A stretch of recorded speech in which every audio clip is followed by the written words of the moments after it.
Ahora sí.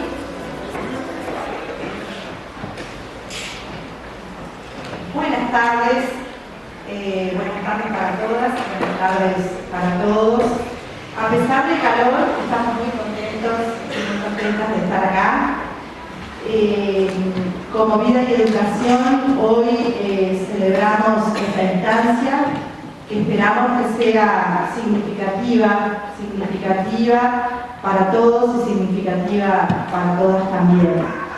Tenemos hoy un motivo para encontrarnos y es que las compañeras y los compañeros del equipo de APAC, de Vida y Educación, han tomado un riesgo que es el de poder compartir con todos ustedes su práctica profesional, sus reflexiones, sus desafíos. Y bueno, para eso estamos hoy acá con la compañía de Sandra, que nos acompaña siempre en estos desafíos que tenemos en Vida y Educación, y con la experiencia, y Mariana, que se vino desde Buenos Aires para acompañarnos. El objetivo que tenemos es de poder ponerle pensamiento, reflexionar sobre nuestras prácticas, poder compartir con ustedes algunas aproximaciones que siempre son planteos que no son cerrados, sino que también están llenos y que nos acompañan de una permanente interrogación sobre lo que vamos haciendo. Y también contarles a ustedes que este equipo tiene ese compromiso y tiene esa forma de trabajar, esa forma de ir interrogándose y haciéndose preguntas sobre su práctica profesional. Así que bueno, bienvenidos, estamos muy, pero muy contentos. Y bueno, la idea es tener este tiempo donde los compañeros de APAC, Cristian y Gaby, van a representar un poco al equipo en algunas aproximaciones y reflexiones del equipo. Después nos va a acompañar la doctora Sandra Leopold y después nos va a terminar dándonos una mirada un poco más general Mariana Encarnado. Esta es una presentación como un poco general, como para ir un poco entrando en tema. Pensamos que la mejor forma es escucharnos un poco y después tener una instancia de intercambio, preguntas, reflexiones, para que ustedes también puedan aportarnos y podamos entre todos quizás irnos hoy con más preguntas que respuestas, pero también con preguntas que sean significativas y que nos podamos llevar también a nuestros lugares de práctica profesional. Para empezar entonces, Cristian y Gaby, que van a trabajar un poco sobre el trabajo y la práctica profesional del proyecto APAC. Buenas tardes.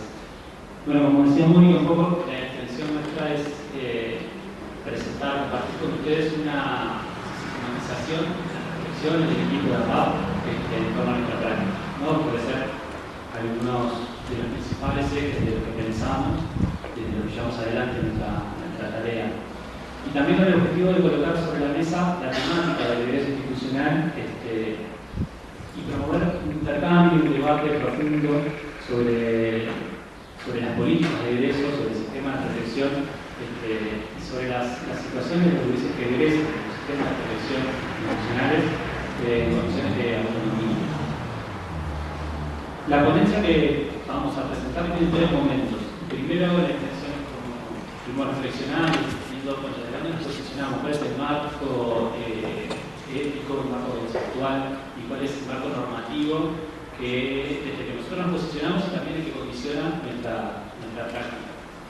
Esto que planteamos es ni más ni menos que eso, ¿no? Una serie de reflexiones que intentamos organizarlas, que siempre es parcial, incompleto. De ahí de la práctica, porque justamente las razones de ser de este tipo de tareas es la praxis, ¿no? Estar permanentemente reflexionando sobre lo que hacemos y con quiénes trabajamos, ¿no? Trabajamos con personas, trabajamos con Ulises, que aparte lo conseguimos con ese lugar de protagonismo.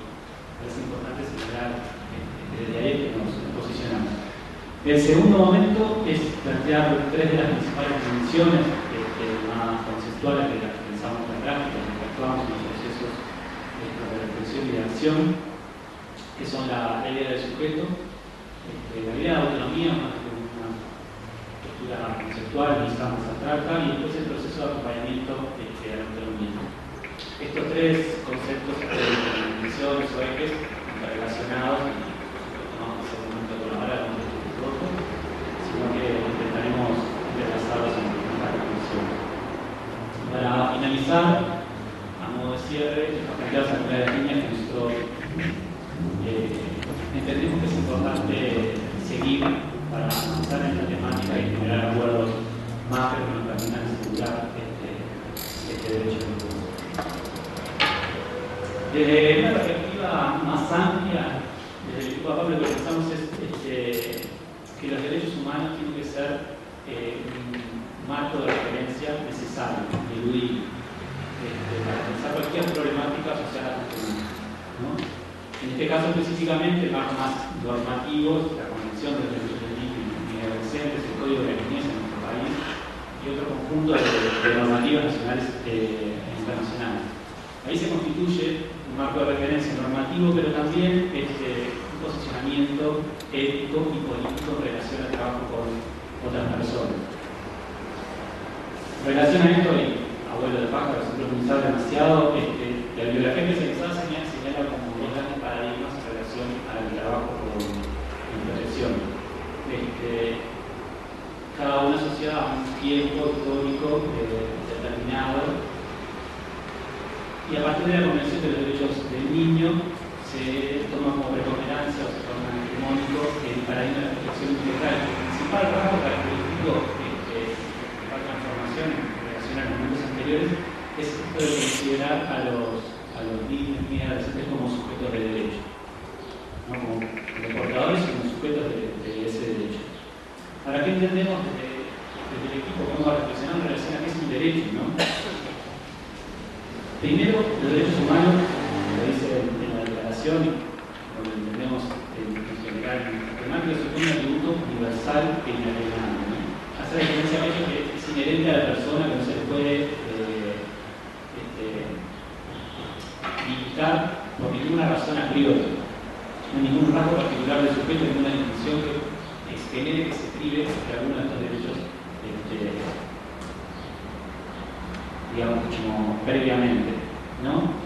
Después, de ningún modo entendemos que al hablar de derechos se pueda responsabilizar a los sujetos de ese derecho de la concreción, de la no concreción de las condiciones que permitan el desarrollo de ese derecho.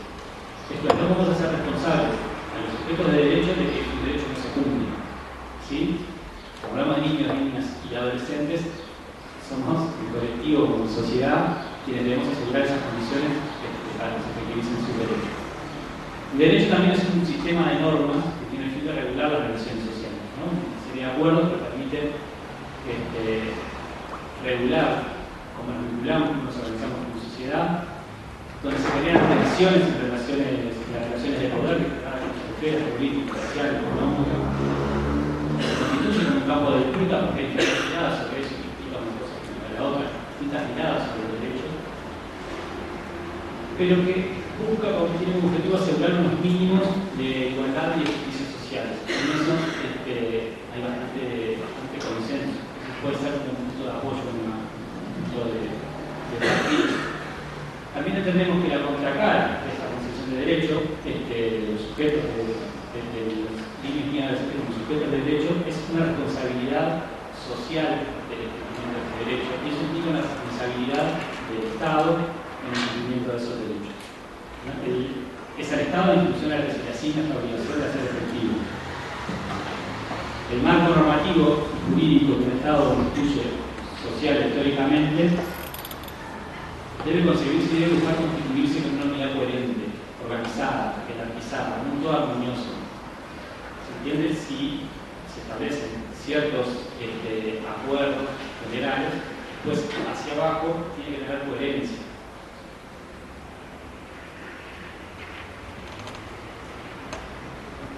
A su vez, también es bueno señalar que este horizonte de cumplimiento de los derechos así definidos del sistema de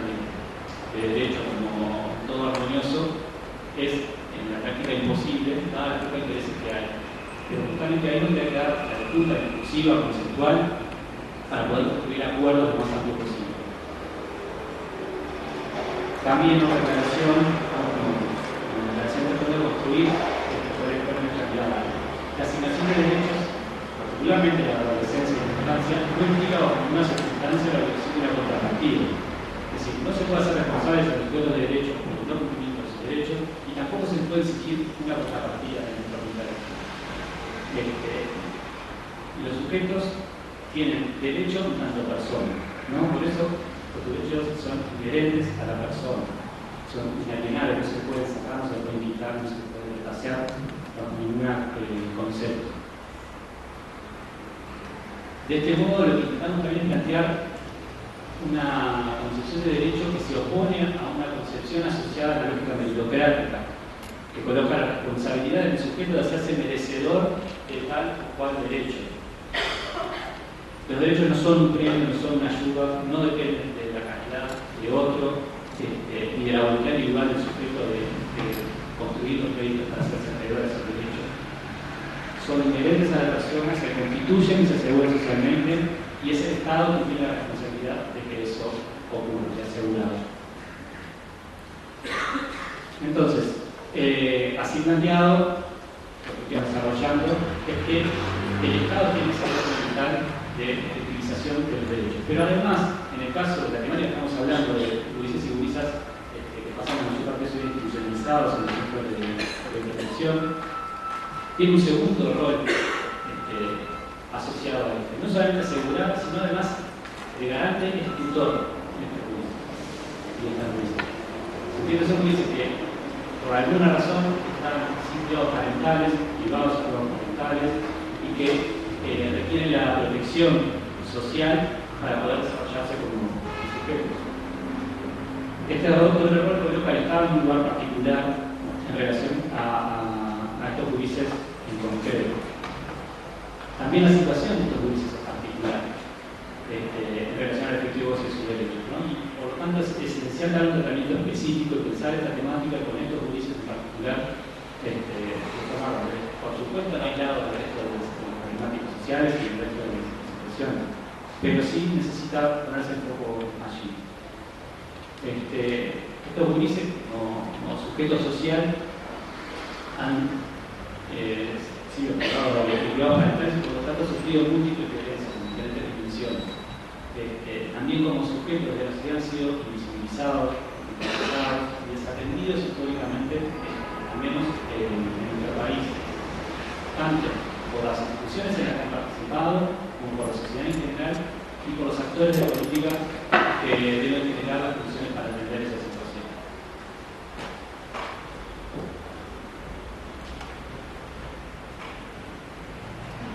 Bien.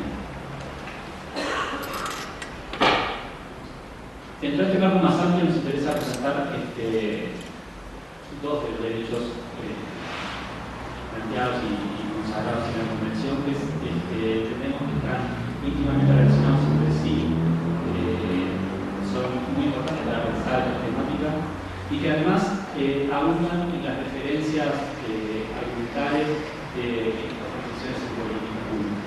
Son el derecho a vivir en familia y el derecho a la educación. Primero pensar la familia, cómo pensar la familia, que es un tema sumamente complejo y controversial. Pueden haber tantas definiciones de familia como personas que acabo de conversar. Nosotros lo que planteamos es el concepto de familia entendido en su diversidad de formas y posibilidades. Entonces, el número de personas, el número de referentes monoparentales, familia nuclear, extendida, ensamblada, con o sin lazos sanguíneos, pero sí ese grupo que se constituye como primer grupo de pertenencia, que se articula por lazos afectivos, que se constituye como contexto de convivencia, que se organiza para satisfacer necesidades, pero para también compartir una historia vital. El rol de la familia, socialmente estipulado, es justamente la primera situación que hacemos. Es un tema para comenzar también y pensar, pero es lo primero que nos surge al pensar estas temáticas. Asegurar las condiciones para el efectivo desarrollo de ese sujeto. En este sentido, la familia se constituye un agente fundamental en la constitución de esos sujetos. O sea, el marco de convivencia organizado para satisfacer las necesidades necesidades para favorecer el desarrollo de los sujetos, sea familia o sea otras formas, es fundamental en la constitución de ese sujeto, para formarnos como personas.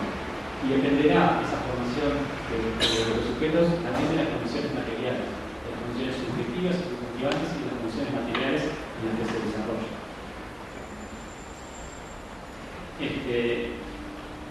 Este grupo de convivencia, familia, grupo de pertenencia, es a su vez el encargado de la socialización, de la integración a la cultura, de la formación como ciudadano. Obviamente no en soledad, ¿no? En la articulación con las otras instituciones, las otras formas de organización comunitaria por las que transitamos. Pero es un agente fundamental en la construcción progresiva de la economía de los sujetos y de sus oportunidades a futuro. Estar privado de estos cuidados, protección o protección, implica una violencia de un conjunto de violencias difíciles de comprender para quienes no pasamos por esa situación. Por eso, para nosotros no es posible hablar en nombre de los Ulises que están por acá, no hablamos en nombre de ellos, sino que nos limitamos a mencionar brevemente, a reflexionar sobre lo que nuestra experiencia y nuestra formación nos permiten entender desde el encuentro con ellos. Desde allí es que nosotros pensamos la tarea cotidianamente y desde allí es que estamos hoy proponiendo esta temática para el futuro de ustedes. Entonces, el Estado, con un doble rol de garante y una doble responsabilidad de restituir los derechos y de garantizar el cumplimiento de los mismos. Es decir, velar por el cumplimiento de los derechos, supervisar, controlar y favorecer las condiciones para que se efectivicen, pero también la responsabilidad de atender y proteger a través de políticas específicas de asunción directa de los cuidados y de educación en sentido amplio. En nuestro país, la institución que tiene este cometido y esta responsabilidad es el INAU, que a través de diferentes políticas, programas, proyectos, es quien se encarga de estas funciones en nombre del Estado y en la asociación con organizaciones de la sociedad civil que gestionamos, que desarrollamos proyectos, programas que también a lo largo de la historia, al menos ahorita a la experiencia de la individual, que conozco un poco más, también ha sido pionero, en punta de lanza en un montón en identificar ciertas problemáticas en un montón de programas y proyectos específicos para el trabajo con niños y adolescentes. Esta protección, el rol del tutor del Estado, sabemos que ha estado lejos de crear directamente lo de la nueva, algo que ayer. Pero es importante ponerlo sobre la mesa, abordarlo, agarrarlo en las manos y empezar a trabajar sobre ello. Desde este marco, lo que es el sistema de protección integral, de protección estatal, en condiciones de desarrollarse autónomamente, jóvenes que están en condiciones de desarrollarse autónomamente, los jóvenes que están sin biomas parentales, sin redes de protección, se constituye como un momento necesario, un elemento inherente, una parte esencial del sistema de protección, de la protección social que tiene esta característica.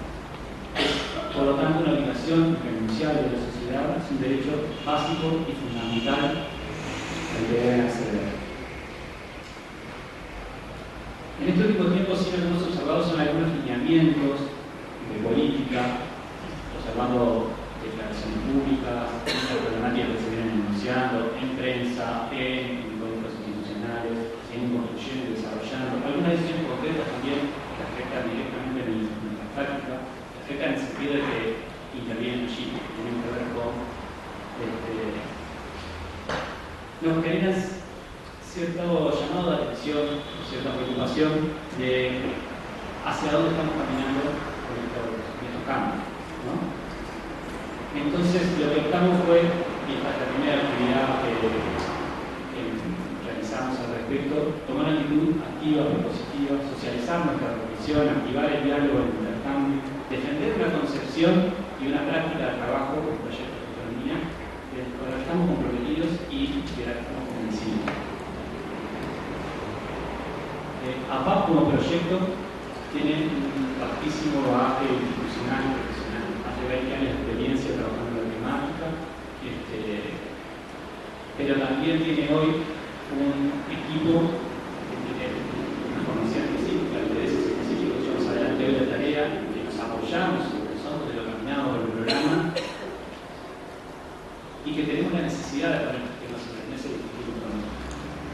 Tenemos la necesidad de, a partir del trabajo cotidiano con los jóvenes, de escucharlos y buscar con ellos las alternativas posibles a su situación y promover que desarrollen lo más que puedan su proyecto de vida. Desde ahí surge el interés de crear el encuentro, desde ahí la preocupación, desde ahí la iniciativa. Tenemos imprescindible abordar la temática, conceptualizarla y reflexionar juntos para construir políticas que contemplen toda la complejidad del asunto, o toda la que vamos a abordar hoy, mañana y mientras sigamos en estos temas. ¿Qué es APAP? Ahí, la sigla lo que significa es apoyo al proceso de autonomía y protagonismo. Es un programa, como decíamos, con más de 25 años de experiencia en el acompañamiento del proceso de derecho institucional, instituido por un equipo multidisciplinario de 14 profesionales, todos con muchas disciplinas diversas, experiencias de trabajo previa diversas, que dan una riqueza al trabajo del equipo. Nosotros sentimos un valor fundamental, educadores sociales, psicólogos, especializados en educación, maestros, entre otras formaciones, que trabajan en atención directa y en coordinación con otros programas para la atención de estos ULICES. Hasta 50 ULICES son los que están participando del programa. Como estrategia, aparte de la generalidad, una propuesta macro que se singulariza, tratando de hacer eco también de estas. Venimos planteando algo, ¿no? Como baja tierra es un proyecto circular que se adapta, mejor dicho, se construye con cada sujeto con el que trabajamos, generando también acuerdos de corresponsabilidad, tratando de otorgar y de priorizar el protagonismo de los jóvenes en sus propios procesos. Nuestro desafío es generar condiciones para que cada sujeto tenga la mayor cantidad de posibilidades desde donde proyectarse, asumiendo la responsabilidad de atender la restitución de derechos. Habrá que generar posibilidades y condiciones para el riesgo. Esto implica acompañar el ejercicio progresivo de la ciudadanía, atravesando necesariamente el poder de decidir, implicando el sujeto. Significa acompañar los procesos educativos de los jóvenes hacia el derecho institucional. Y acá hablamos de sujetos que en toda su vida, o en gran parte, han estado suscritos a una vida institucionalizada, con todo lo que esto implica, con todo lo que como es el título del libro de Carmen Rodríguez, reflexión sobre estas cuestiones, con todo lo insoportable de las instituciones de protección a la infancia. El egreso de estos jóvenes del sistema de protección es una razón. Desde nuestra perspectiva, el egreso institucional requiere planificación, requiere diseño de una estrategia que propicie procesos progresivos, desde la desinternación y hacia la autonomía. Egresar siempre es un acontecimiento individual, mientras que generar un proceso de autonomía siempre implica a otros. Es un proceso social. ¿A qué otros? Bueno, desde el equipo de acompañamiento, pasando por el nuevo tejido que se va construyendo para vincular con otros vínculos que van trayendo, van construyendo a lo largo de su historia, hasta las estructuras estatales que sostienen los proyectos de luz.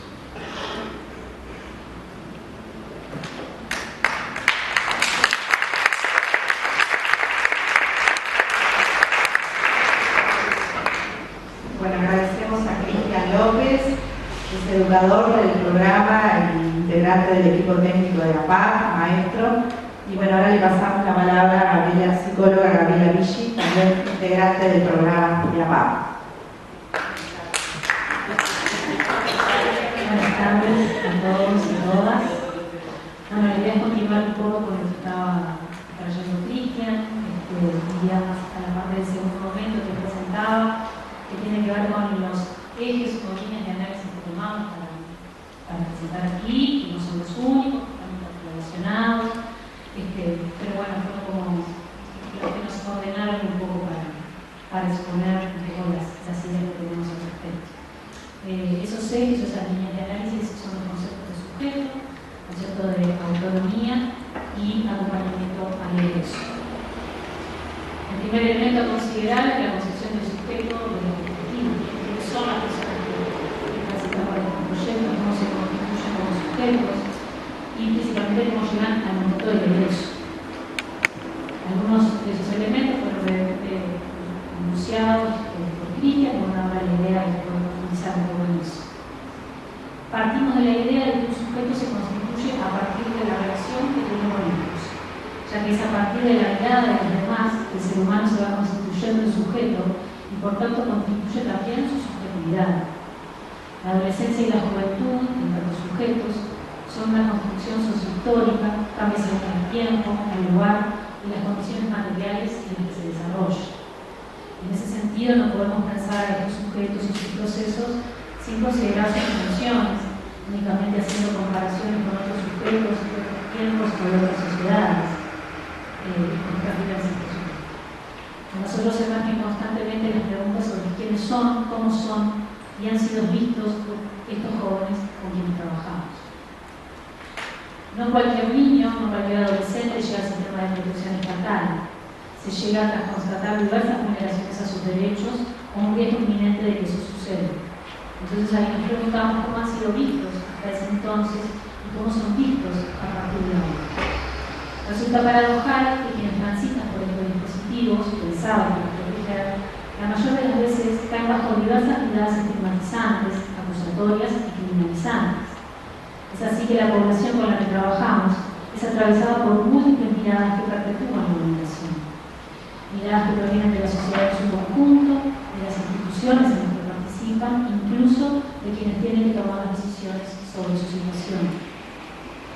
De los sujetos que transitan el último tramo del vínculo institucional coordinado dentro del sistema de protección, a los programas de autonomía llegan solo un pequeño porcentaje.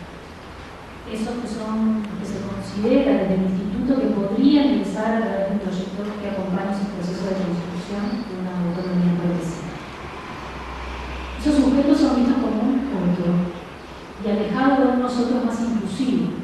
Son los protagonistas de estos procesos, los que se corren de la norma y de lo esperado.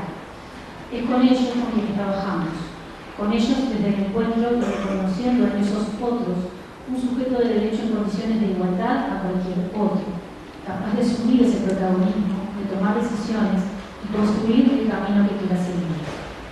Nuestra tarea como educadores, como representantes de la sociedad a través de las instituciones del Estado, es brindar las condiciones para que esa igualdad se concrete, para que cada uno y cada una pueda desarrollar al máximo su potencial. Pensar nuestra tarea desde el encuentro es pensar desde el vínculo.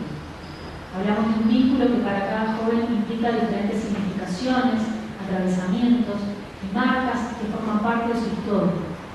Historia que en la atención directa comenzamos a descubrir a través de informes y legajos, donde los sujetos son hablados por otros adultos y otros profesionales, antes de que logremos establecer un vínculo que es lo que nos va a habilitar a trabajar con ellos, ¿verdad? Trabajar desde el vínculo implica una disposición hacia la escucha, un intento de entendimiento de lo que el joven puede relatar de sí mismo, lo que entiende que son sus necesidades, y si eso se orienta con algún objetivo meta en referencia a lo que APAP puede brindar en dichos procesos, en el mejor de los casos. ¿Por qué en el mejor de los casos? Porque el programa trabaja desde la singularidad de cada sujeto, y desde la práctica observamos que al momento del ingreso son muchos los jóvenes que no pueden visualizar su propia vida. No logran acceder a un relato de su biografía, lo cual cultura a su vez la posibilidad de proyección del futuro. Son muchos jóvenes que ven el proyecto como una oportunidad, pero con una distancia enorme respecto de lo que implica una vida autónoma, proceso que muchas veces revita vivencia de soledad y de desamparo y que es imprescindible abordar. De lo contrario, difícilmente puede enfocarse en los diversos aspectos que un proceso hacia la autonomía implica. Trabajar con el joven hacia una autonomía progresiva implica abordar una historia atravesada por la vulneración y la violencia en sus múltiples manifestaciones, familiar, institucional, cultural. En el trabajo cotidiano observamos los impactos de esas vulneraciones. Jóvenes con escasa circulación social, conocimiento de los recursos comunitarios, con nulos o escasos entornos afectivos cercanos y confiables, y una escasa experiencia en relación a la gestión de la vida cotidiana. En la gran mayoría de los casos con rezago educativo, lo cual impacta directamente en la posibilidad de ingreso al mercado laboral. Estas singularidades se enmarcan a su vez dentro de los distintos contextos de donde llegan los jóvenes a Pau. La gran mayoría vienen de centros de protección 24 horas, de hogares, con un aumento en el último tiempo de derivaciones de centros API, que son de atención en salud mental. También recibimos derivaciones de centros de tiempo parcial. Dichas derivaciones marcan un comienzo con características muy distintas en referencia a la experiencia y el devenir de cada joven, dependiendo de dónde haya transitado el tiempo previo a la ingreso en institución y la centro derivado del joven. Quienes llegan durante 24 horas portan características de institucionalización demarcadas, con una cotidianidad que tiende a lo generalizante en referencia a las características propias de los centros. Los centros de tiempo parcial, donde el joven tiene un vínculo muy fuerte en referencia a la zona de anclaje, la cual habitualmente coincide con la zona donde el joven se ve vulnerado de los ambientes. Centros de internación de salud mental, donde la cotidianidad y características del dispositivo se distancian abruptamente de un día a día donde el joven trabaja en referencia a su autonomía y diversos ámbitos. Asignados por tratamientos medicamentosos rigurosos, donde la mayor de las veces los jóvenes sostienen una actitud pasiva respecto de la ingesta. La gran mayoría de las veces en el primer tiempo de abordaje, estos tratamientos se ven interrumpidos por estos jóvenes, que rechazan los tratamientos, no los entienden, no forman parte de los mismos, sino que representan ciertas formas de control de los cuales pretenden empujarse. Así, los proyectos de autonomía nos debemos abocar a la tarea de alojar esta problemática y evaluar, junto con el joven, caso a caso, cómo se transversaliza el tratamiento de su vida, por qué lo rechaza o no, por qué logra o no sostenerlo, si es necesaria una nueva evaluación para el tránsito de un nuevo escenario y si es necesario continuar con el tratamiento. Cuando referimos a la construcción de autonomía, queremos explicitar la concepción del proceso espiralado, no lineal ni estructurado, sino con idas y vueltas, con avances y retrocesos, con movimientos. Autonomía como la capacidad de los sujetos de revestirse con sus propias ideas, normas y valores. Esta idea se opone a una perspectiva heterónima, donde las reglas, las concepciones morales y las pautas de conducta se rigen desde afuera. Se imponen como obligaciones sin posibilidad de participar de ellas. Autonomía no implica individualidad, mucho menos implica soledad. Implica desarrollar la capacidad y tener la posibilidad de suscribir lo que el propio sujeto decida en el marco de las relaciones interpersonales y sociales en las que está inscrito, y que incluso pueda trascenderlas. Pensar en el ingreso institucional, además, implica contar con la capacidad y la posibilidad de hacer frente a las responsabilidades de la vida adulta de forma anticipada, resolver aspectos materiales estructurales para asegurar su vida cotidiana en una sociedad que no presenta oportunidades reales. En estos ensayos de error, estos cuestionamientos que debieran formar parte del proceso natural de cualquier joven, ya que son los que posibilitan actitudes críticas frente a su existencia, nos expone una gran problemática en referencia a los abordajes en crisis, y es la temporalidad. Los tiempos institucionales versus los tiempos subjetivos y los recorridos vitales de las jóvenes.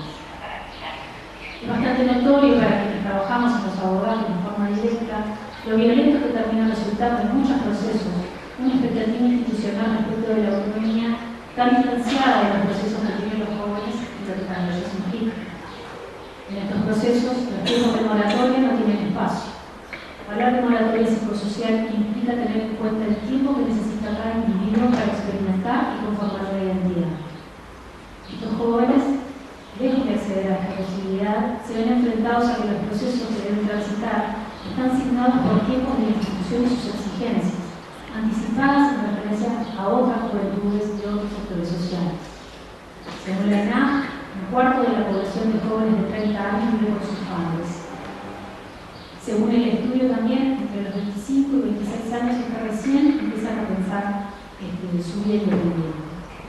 Los jóvenes que están bajo la órbita de la protección estatal hoy deberían poder tramitar aspectos estructurales de su autonomía entre los 18 y 20 años como máximo, ya que en el último tiempo trabajar hacia la autonomía hasta los 21 años de edad ha sido fuertemente cuestionado y en un alto porcentaje denegado.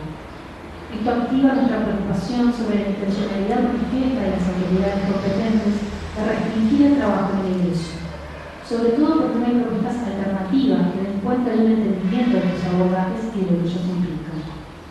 No hemos logrado acceder a un intercambio técnico ni metodológico sobre estos temas, los cuales entendemos son claves en el proceso hacia la autonomía.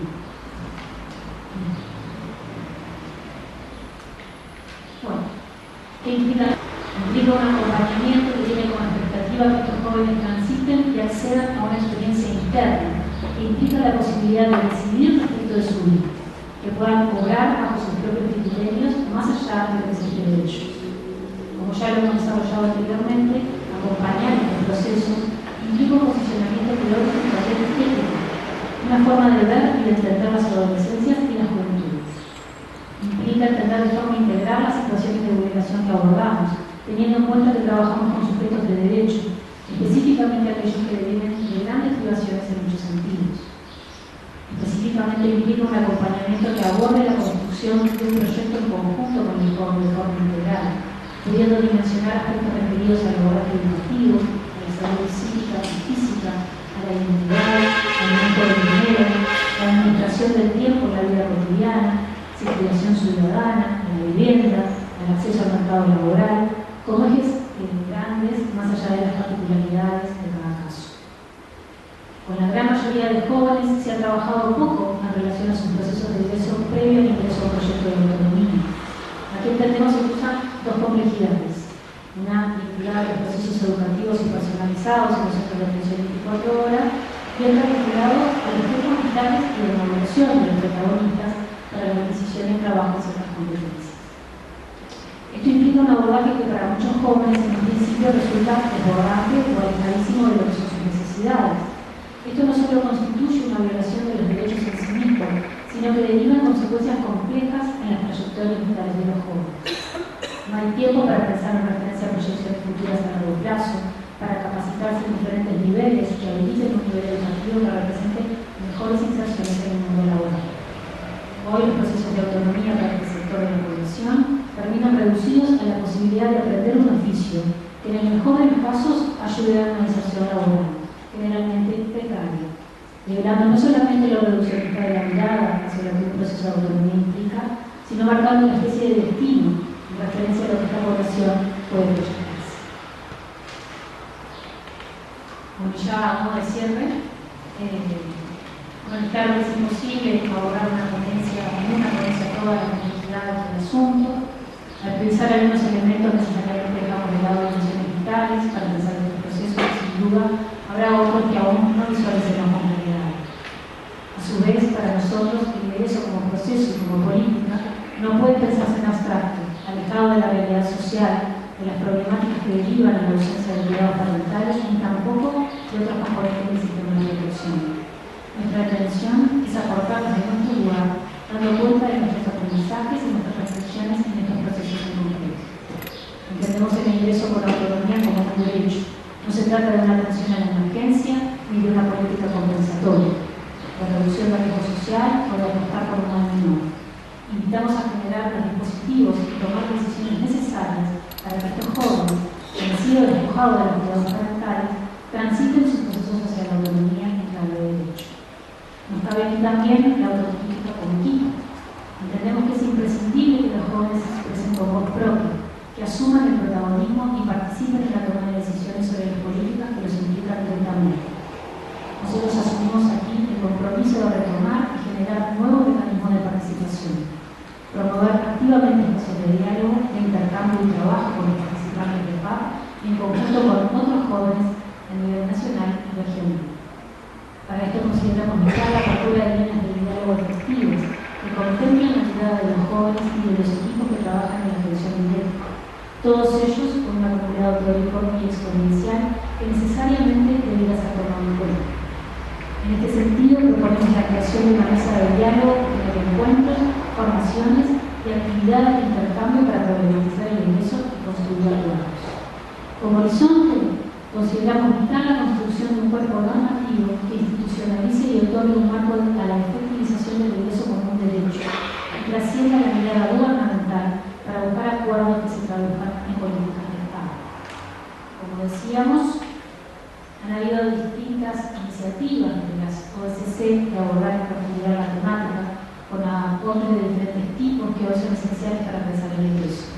También tiene una importantísima experiencia de la regional, nos sacamos una manera que va a hablar un poco de eso. Bueno, es ineludible que miremos mucho más abiertamente este tema. En los últimos años, las referencias enunciadas desde el NAU en declaraciones públicas y en las líneas programáticas que se vienen planteando corren por otros caminos. Acuerdos para la formación en oficio, la búsqueda de una salida laboral rápida, la referencia a la adquisición de disciplinas y los valores que se argumentan en los acuerdos con el Ministerio de Defensa, entre otros, nos exige dar un paso adelante para ampliar nuestra mirada. También nos parece importante mencionar la existencia de una iniciativa parlamentaria para lanzar el egreso que trascendió en prensa y coloca en agenda la temática y la que tendríamos mucho para aportar. Este estado de situación nos convoca a tomar esta actitud activa y propositiva, a generar este encuentro para activar el diálogo, el intercambio, pero que pretendemos que sea solamente el inicio de un camino a transitar con otros. Debe ser el Estado entonces quien asuma esta doble responsabilidad de constituirse como garante de los derechos y como tutor de los sujetos. Es el responsable de la protección social de estos grises con el fin de restituir sus derechos y de garantizar el cumplimiento de los mismos. Es una obligación irrenunciable de la sociedad asegurar el ingreso como un derecho básico y fundamental.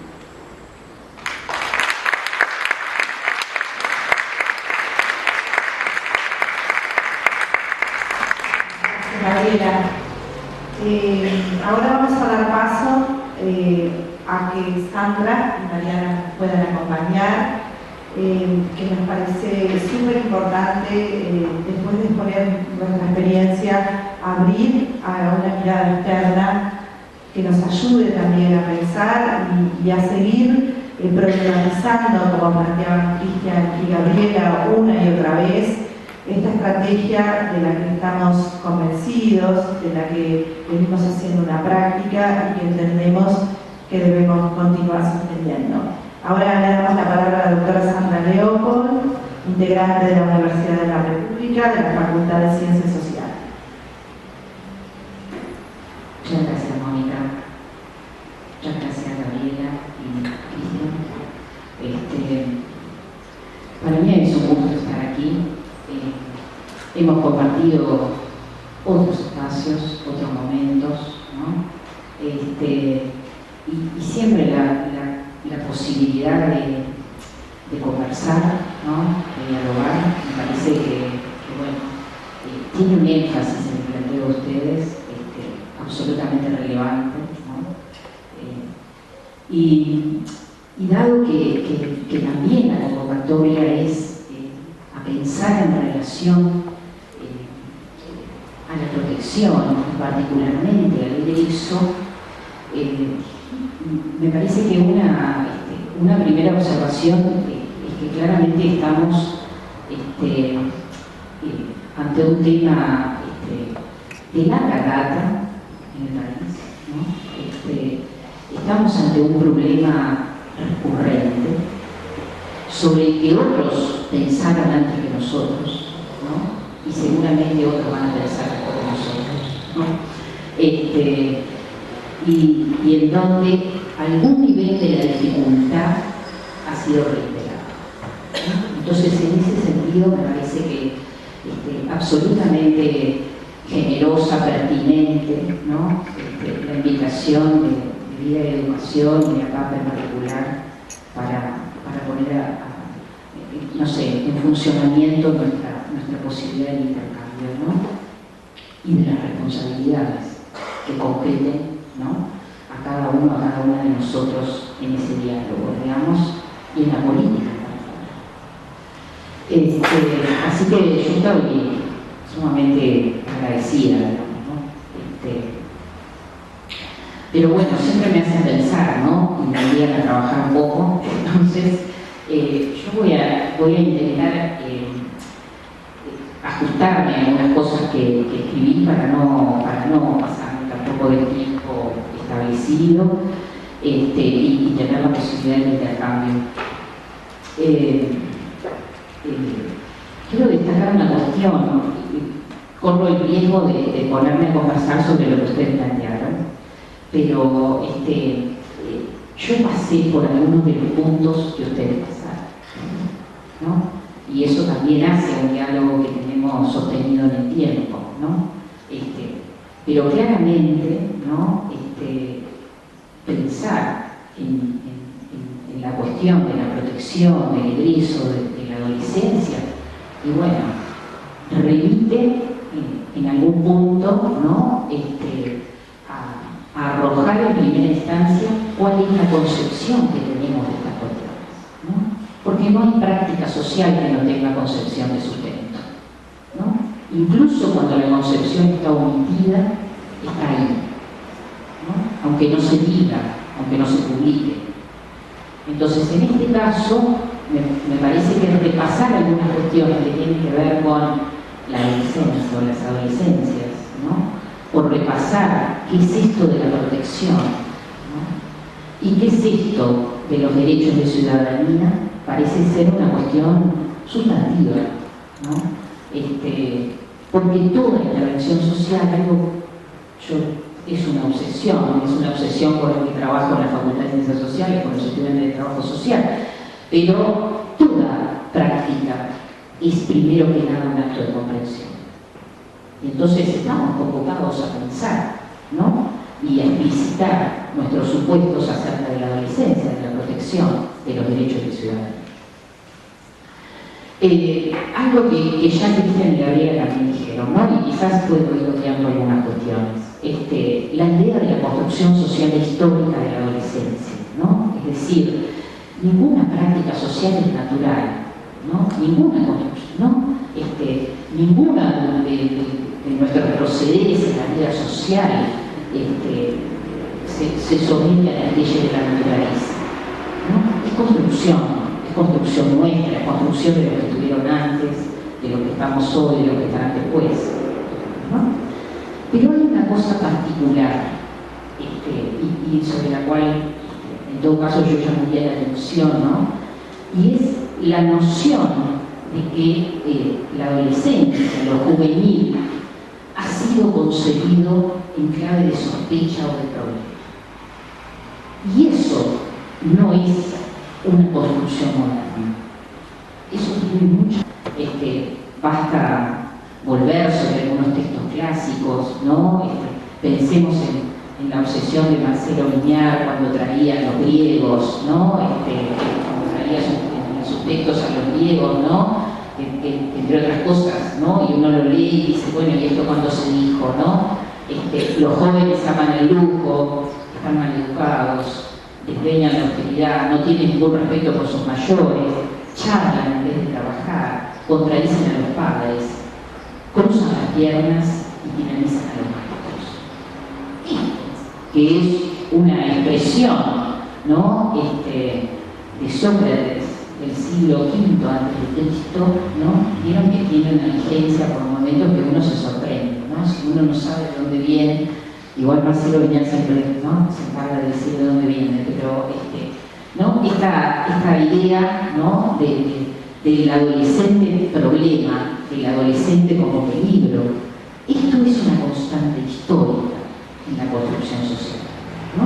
Y yo creo que al momento de pensar cualquier política asociada a lo juvenil, esta consideración tiene que estar, esta observación tiene que estar. Sobre todo por algunas cosas que vamos a decir después. Lo otro que me parece que también considerar en relación a adolescencia es la idea de los márgenes movedizos que se producen entre la dependencia infantil y la autonomía adulta, ¿no? Esta idea, ¿no? Como a veces se ha dicho, solo hay que esperar que crezcan. El problema se va a terminar cuando crezcan, ¿no? Esta idea de que la adolescencia supone, ¿no? El tránsito por la adolescencia, ¿no? O habitar la adolescencia supone una suerte, ¿no? De pasaje, ¿no? Parecería ser que el mundo adulto, ¿no? Nos aliviamos porque en algún momento se les va a pasar, ¿no? Y entonces ese que está siendo visto en clave de problema va a dejar de ser visto en clave de problema porque simplemente creció. Esta idea del pasaje, esta idea de lo transitorio, de lo desordenado, de lo caótico, también tiene que ver con algo sobre lo que me gustaría llamar la atención, y es la ambivalencia profunda en relación a lo juvenil o a lo adolescente, ¿no? Digamos, si por un lado contamos con representaciones positivas, ¿no? La juventud es el baluarte de la nación, es el futuro de la patria, ¿no?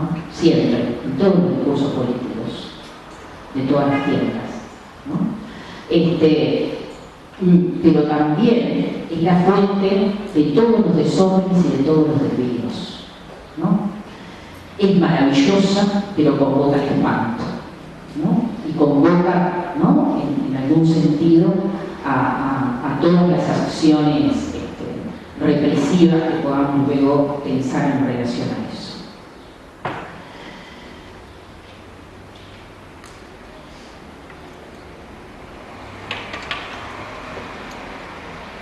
Estoy salteándome algunas cosas porque si no voy a...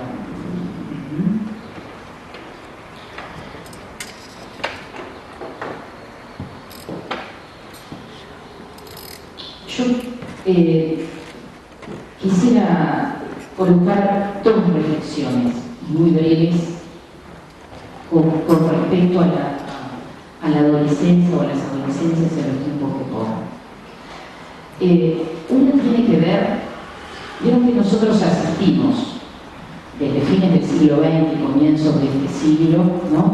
A esta suerte de enunciado de cambio de época, de cambio civilizatorio, ¿no? Todos hemos escuchado en algún sentido, ¿no? Expresiones que marchan en esa dirección. Y de alguna forma, ¿no? Todas las construcciones modernas que acompañaron el siglo XX, ¿no? En algún punto, ¿no? Se colocan igual aún no se va a terminar el mundo, no se preocupen. Pero digo, de alguna manera, ¿no? Todas las instituciones que de alguna manera acompañaron el desarrollo del siglo XX en clave de modernidad, ¿no? Se colocaron como en discusión, ¿no? También las construcciones sociales y nuestras prácticas sociales. En ese sentido, habría que colocar y pensar la pregunta acerca de qué cosa nombra hoy el vocablo adolescencia, ¿no? ¿Qué cosa es hoy habitar la adolescencia en sociedades desiguales, ¿no? En función de nuestras diferencias de clase social, en función de nuestras diferencias de sexo, de género, de opciones religiosas, políticas, ¿no? De lugar de residencia? En algún punto, en la exposición de Gabriela, ¿no? Aparecía esta cuestión de la moratoria que parece extenderse para algunas adolescencias y extinguirse para otras. Nosotros venimos hace mucho tiempo en este proceso, ¿no? Hace mucho tiempo que venimos en este proceso, ¿no? Donde para algunos, ¿no? La inserción en el mercado de trabajo o la prolongación en los estudios, ¿no? Se produce, digamos, o sea, se toma más tiempo, ¿no? Como se toma más tiempo, ¿no? Para irnos de casa, como dice la canción de Fito, ¿no? Se toma mucho más tiempo para irse, para dejar la casa paterna, materna, ¿no?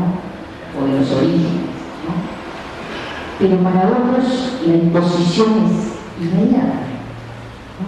La imposición de sobrellevar la existencia es inmediata, ¿no? Y eso no solo hace inserciones laborales precarias tempranas, y también hace truncos procesos educativos tempranos, ¿no? lo cual genera como un tránsito a la adultez, ¿no?, que se dualiza en algún sentido. Pero además yo, y esa es la otra reflexión, me parece, llamaría también la atención con respecto a algo que también se viene produciendo hace mucho tiempo, ¿no?, y que tiene que ver como con una especie de cerco en relación a los adolescentes y las adolescentes. ¿En qué sentido? Estoy pensando como en alguna serie de fenómenos que se producen al mismo tiempo, ¿no? Nosotros tenemos particular problema con el sistema educativo medio, ¿no?, todos los procesos de desvinculación educativa, ¿no?, de acceso real a la educación, digamos, ¿no?, constituyen en todo caso allí un punto problemático, ¿no? También lo es el acceso a la salud mental, ¿no? Y los últimos datos en relación con el suicidio adolescente y juvenil, ¿no?, abren una alerta en ese sentido, ¿no? Entonces tenemos problemas de salud mental, pero también tenemos problemas en relación al sistema educativo. También sabemos que cuando crecen los procesos de pobreza en el país, la población más joven es la más afectada, ¿no? Pero también sabemos, ¿no?, que es la más afectada en términos de desocupación, ¿no? Pero también sabemos que cuando se toman algunas decisiones a nivel gubernamental, como es la suspensión del pago de asignaciones familiares por la no concurrencia en los centros educativos, se sabe que más del 70% de esas asignaciones corresponden a adolescentes mayores de 13 años, ¿no? Pero también sabemos que la ley de urgente consideración dispuso, ¿no?, una serie de medidas absolutamente regresivas en relación al sistema penal juvenil, ¿no?, y pudo establecer y llevar a 10 años la pena máxima de privación de libertad, ¿no? Proceso regresivo que ya se había iniciado en el año 2011 y que se profundizó y se coronó de alguna manera con la última ley de urgente consideración de julio del 2020. Entonces, este conjunto de factores me parece que son más que un llamado de atención, ¿no?, en relación a lo juvenil, a lo adolescente, a las condiciones de existencia, ¿no?, en las que nos permitimos socialmente colocar a los más jóvenes de este país.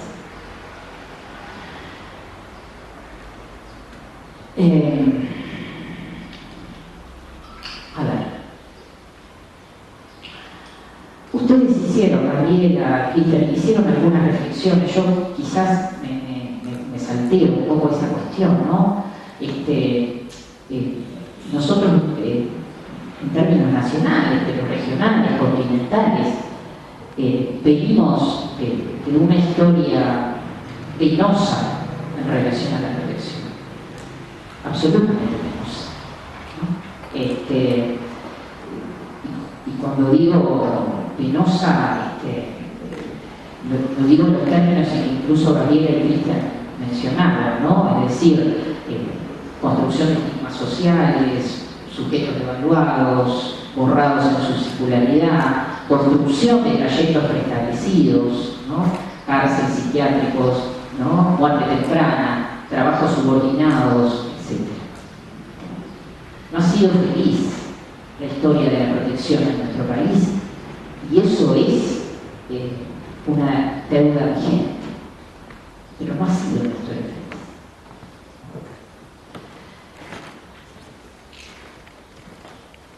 Y claramente, además,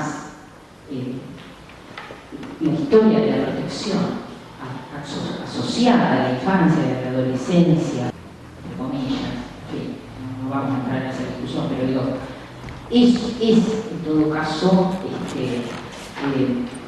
también la historia de una infancia y de una adolescencia invisibilizada, porque parecería ser que la visibilidad, ¿no?, se adquiere en función del grado de molestia que se puede generar en la vida social. y si no se genera molestia, ¿no?, por la condición de existencia, ¿no?, parecería ser que no los vemos, que no las vemos, ¿no? Sí los vemos cuando los ve el sistema de control, ¿no? Ahí sí los vemos, pero no los vemos antes, ¿no? Pero sobre eso me parece que Cristian y Gabriela también fueron planteando algunas cosas. Yo quizás simplemente una cosa más ahí para pasar a otro punto con el que quiero terminar, pero y es decir que también la protección y parte de esta historia no feliz, ¿no?, pero parte también de la historia de la protección en relación a la infancia y a la adolescencia pobre de nuestro país, ¿no?, ha sido, ¿no?, y este no es el único campo, pero este ha sido un campo privilegiado, ¿no?, de la política pública, ha sido históricamente, ¿no?, un campo que ha convocado o a lo caritativo, ¿no?, y entonces ese pobre niño o la pobre niña, o a lo punitivo, ¿no? Y caridad y punitivismo se tocan, se encuentran, ¿no?, forzosamente, ¿no? Y se encuentran precisamente, ¿no?, en términos conceptuales se encuentran. ¿Por qué? Porque ambas visiones coinciden, ¿no?, fundamentalmente en algo, lo que sobre todo en la primera intervención cristiana que hacía referencia, se encuentra fundamentalmente, ¿no?, en la idea de la individualización del problema que se porta, ¿no? Es decir, cada sujeto es responsable, ¿no?, de su suerte, ¿no? Y como es responsable de su suerte, ¿no?, y es responsable de su suerte, ¿por qué? ¿Por qué? Porque el análisis sobre la vida social y sobre los problemas que emergen en la vida social se corre a un análisis de corte moral y abandona cualquier consideración estructural de la sociedad en la que vivimos. Y cuando se corre al análisis moral, ¿no?, resulta que la suerte de cada uno de nosotros en la vida social tiene más que ver con nuestro comportamiento y con nuestras elecciones y con nuestras opciones, ¿no?, más que con una sociedad que nos coloca a todos en situación de desigualdad y algunos en situación de severa desventaja en relación a otros que no tienen ninguna desventaja. Entonces,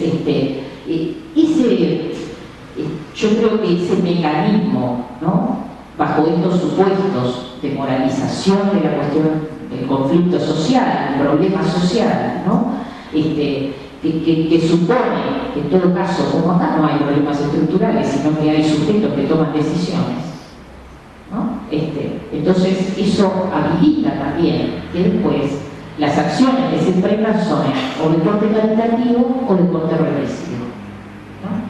Porque claramente sí vamos a ser caritativo con aquellos que responden a los procesos de control social favorablemente y vamos a ser punitivos con aquellos que no responden como la política pretende que respondan. Pero me parece que estos yo creo que son aspectos claves, porque en relación también luego a pensar la política. Pero yo quiero ir a un último punto y para no ya lo está totalmente pasada y disculpo.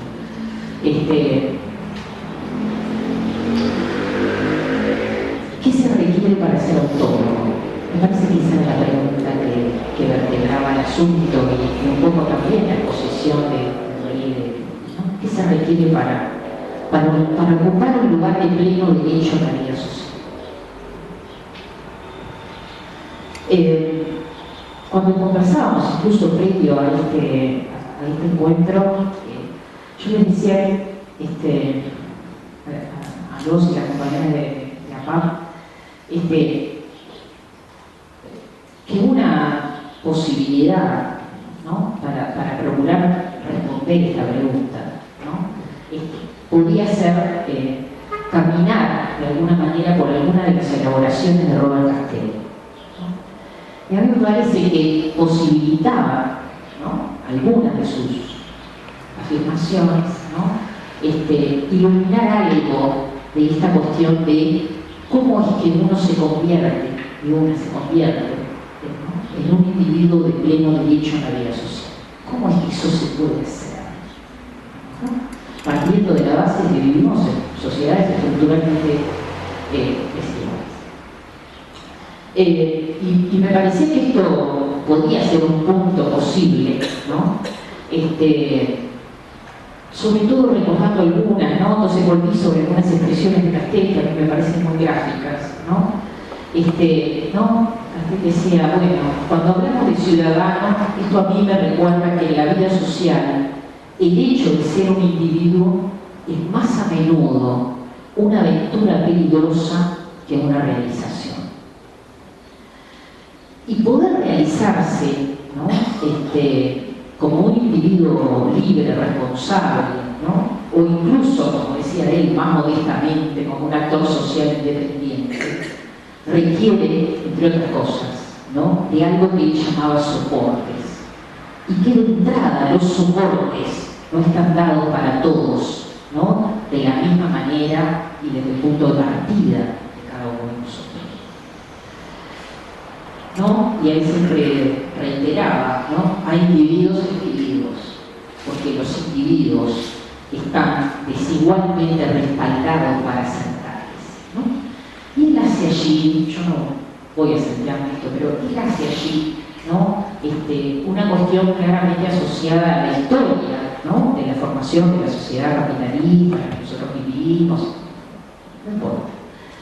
Pero lo importante, en todo caso, ¿no?, es su formulación acerca de cómo aquellos, ¿no?, individuos que no tienen propiedad pueden efectivamente convertirse en sujetos de pleno derecho en la vida social. Porque los que tienen propiedad pueden resolver en términos materiales. La cuestión es los que no pueden resolverlo porque no hay materialidad para hacerlo, no hay propiedad para hacerlo. Y dice, bueno, el gran invento del siglo XX fue la propiedad social, es decir, colectivizarnos, ¿no? Obtener soportes, ¿no?, colectivos asociados al mundo del trabajo o asociados al mundo de la asistencia para aquellos que no tenían trabajo formalizado. Ese fue el camino recorrido. Todos sabemos que la sociedad salarial, tal cual Castell la pensó en cierto momento, ¿no?, ha sufrido más que algún golpe en las últimas décadas. Y esto ha traído consigo, ¿no?, desde aquellos que consideran, ¿no?, que el Estado ya no tiene que formar más parte de esos soportes, ¿no?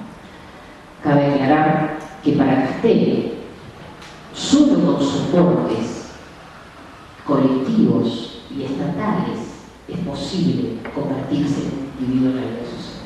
Ahí hay una responsabilidad absolutamente centrada en el papel del Estado. Y la práctica del siglo XX ha sido el mismo. De todas maneras, agotado el ciclo del siglo XX, mal que nos pese en tantos aspectos, ¿no?, lo que se abre ante nosotros, ¿no?, es un fuerte énfasis individualizador de la vida social. No es viable en la perspectiva de Castell configurarse como un individuo de pleno derecho sin soportes colectivos y estatales. No es viable.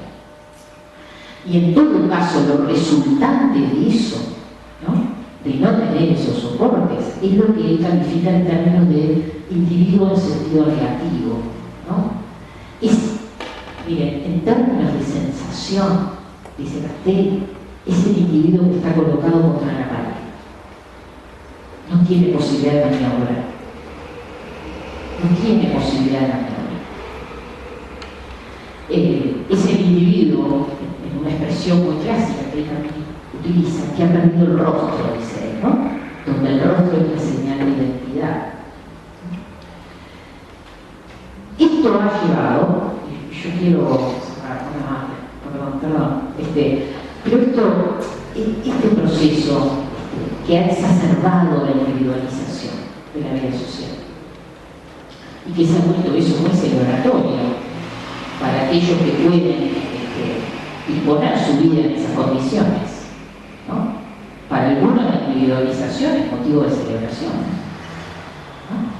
No hay ataduras, no hay ataduras con el Estado, no hay ataduras con las organizaciones sociales, no hay ataduras con los partidos políticos, no hay ataduras. Para algunos es muy celebratorio la época de la individualización, extremada, ¿no?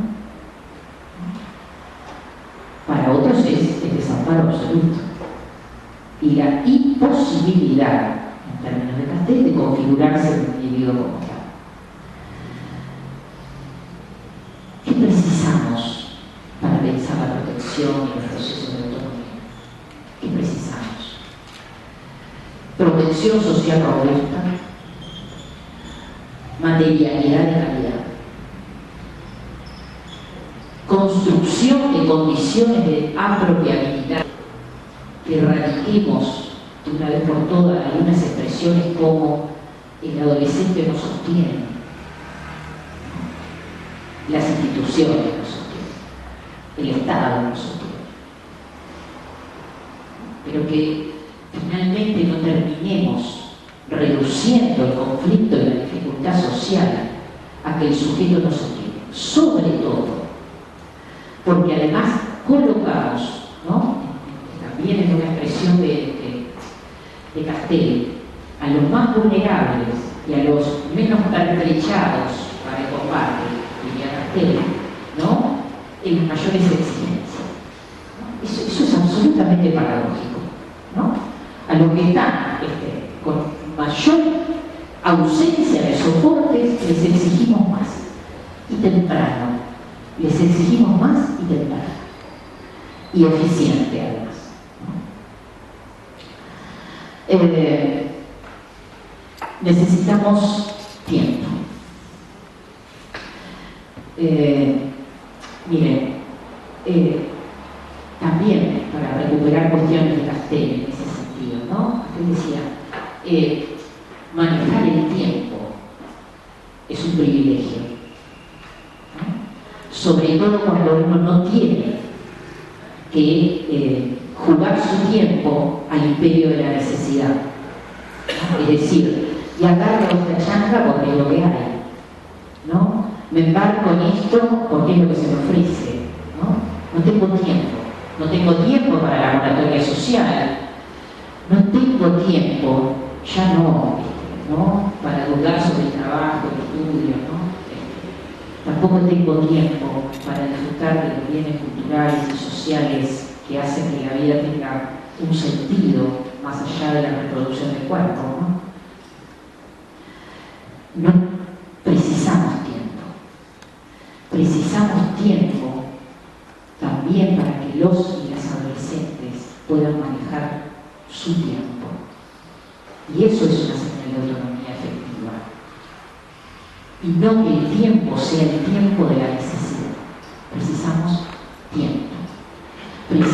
tiempo, precisamos insistir una y otra vez.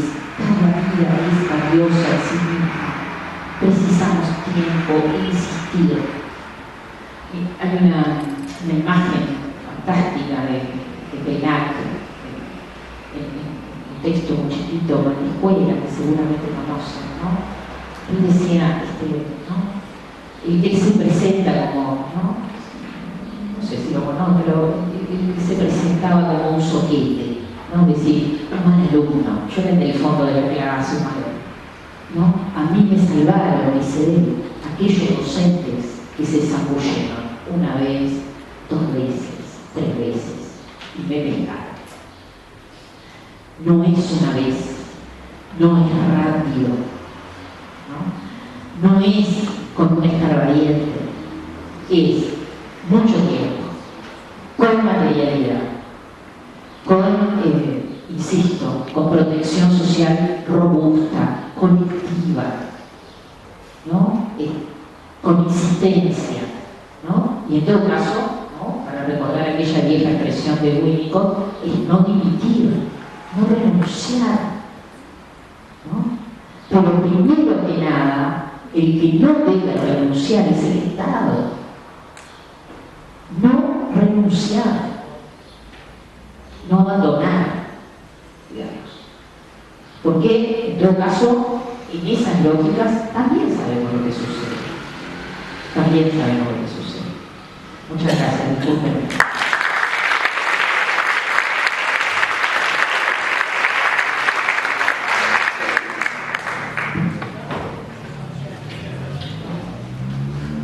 Gracias, Sandra. Bueno, pasamos ahora la palabra a Mariana Carnato, fundadora de DONCEL, Red Latinoamericana de Egresados y Egresados del Sistema de Protección.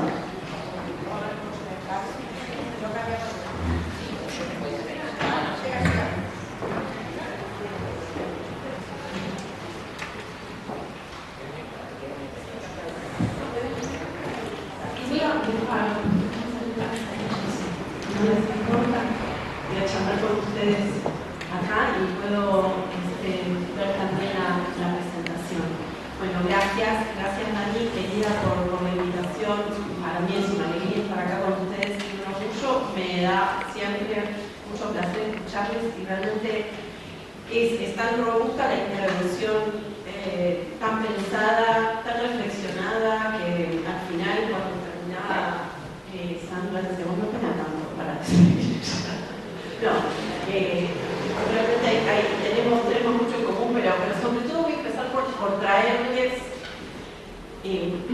la experiencia argentina ligada a una política muy concreta de transición de egreso del sistema de cuidados a la vida adulta. Les voy a contar un poco la cocina de esa ley, que es la ley de acompañamiento para el egreso, cómo se logró, los resultados que tenemos hasta ahora. Hace 5 años que esta ley se aprobó, y también un poco qué piensan los jóvenes que hoy son parte de ese programa respecto de, ¿no?, cuál ha sido los resultados de la primera encuesta sobre la pertenencia al padre. Bueno, vamos.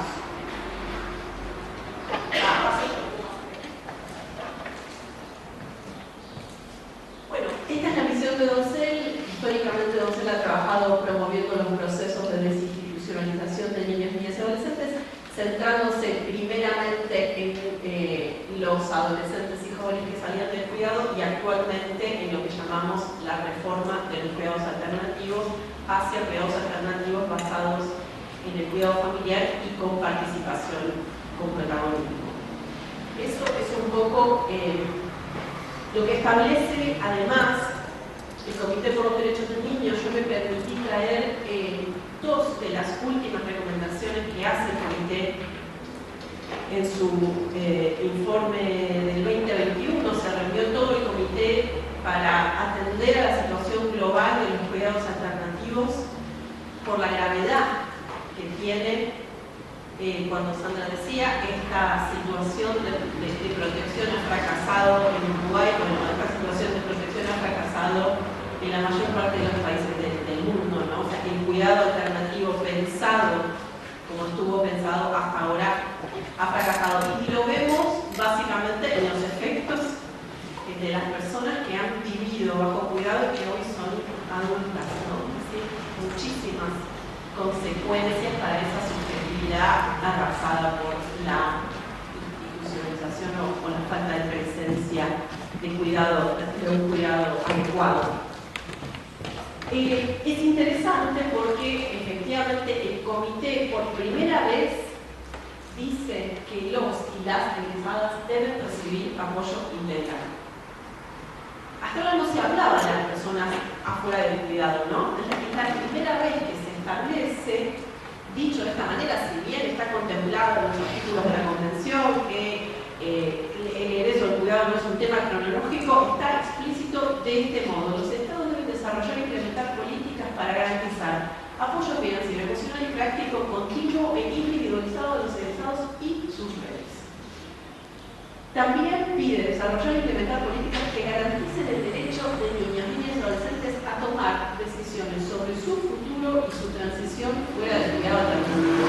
Me parece que es muy claro hacia dónde tiene que ir la política de transición, ¿no? O sea, muchas veces se ha creído que había una cuestión voluntaria de los estados de promover o no programas de acompañamiento al egreso, de transición, el trabajo, por ejemplo, que hace APAP, o incluso algunos estados creen que pueden retirar ese tipo de apoyaturas de un modo quizás caprichoso. Bueno, toda la discusión global va en torno a garantizar y dar más apoyo a estas trayectorias. Bien. Otra recomendación importantísima es prestar servicios de cuidado alternativo idóneos y de calidad de acuerdo con las normas de los derechos humanos. Eso lo puede hacer el PAR, lo puede hacer un profesional, lo puede hacer un referente afectivo, pero lo idóneo radica también en el hecho de que es el propio Estado el que está mirando, garantizando que esa relación que sucede es una relación de referencia. Y por tanto no es una relación informal, como la que puedo tener con un amigo o como la que puedo tener con un vecino. Para eso existen los programas de acompañamiento al egreso con referentes. El tema de la calidad de los cuidados es un tema del que no vamos a hablar hoy, es un tema muy, muy extenso, pero es un tema que también quiero dejar planteado y es muy difícil cuando los estados no tienen un piso mínimo de calidad de cuidado establecer qué es lo que está bien y lo que está mal. Así se sostuvieron durante muchos años muchas prácticas de cuidado que estaban mal, porque no había un piso mínimo de cuidado, ¿no? No había una base sobre la cual decíamos de acá para abajo nada. Esto que está en discusión cada vez más es lo que debemos construir a partir de la experiencia o participación, protagonismo de las personas que están estuvieron en el cuidado. Y es decir, ¿qué es lo que fue muy malo para vos? ¿Qué es lo que para vos fue significativamente dañino? ¿Qué es lo que no debería seguir pasando en el sistema? Así, junto con las personas que estuvieron en el cuidado, los trabajadores, las familias, así como se estandarizan los indicadores para una calidad de cuidado, para poder empezar a decir, nos ponemos de acuerdo que de aquí para abajo nada. ¿Sí? Y les voy a dar dos ejemplos muy claros que pasan lamentablemente todavía en varios países de nuestra región, sobre todo algunos del Caribe, en donde hay castigos físicos al interior de las instituciones de cuidado, ¿no? En pos de la educación, ustedes saben, de los platos, no es una sorpresa. Hay una lectura de que todos los problemas son porque los niños y las niñas vienen de determinadas familias, hay estigmas. Pero eso sucede porque el sistema soporta determinado tipo de prácticas cuando no tiene estándares mínimos de calidad de cuidado. Yo no diría, bueno, pero ¿por qué un producto determinado que yo me compro en el supermercado tiene que tener un estándar mínimo de calidad de cuidado y una práctica de protección para personas vulnerables no? ¿Por qué? Esto tiene que ver con una maduración y con una ruptura, si queremos, de la idea de calidad, de la idea de por qué algunas personas deben ser cuidadas por otras a partir de una simetría de poder, etcétera, etcétera. En cualquier caso, yo celebro porque cuando el comité dice algo es porque la cosa ya está decretada y mal, muy mal. Quiere decir que hay que empujar y tenemos que tener donde, digamos. Este sería uno de los carros de los cuales debemos tomarnos para empujar. Bien, ¿qué establece la ley de acompañamiento para el egreso de jóvenes y cuidados parentales? Voy a mostrarles un pequeño video que cuenta la historia de la ley. A ver si...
felicitando a la diputada Ana Carrizo, ella tomó el tema, hubieron reuniones de comisión, hubieron 2 años de trabajo intenso.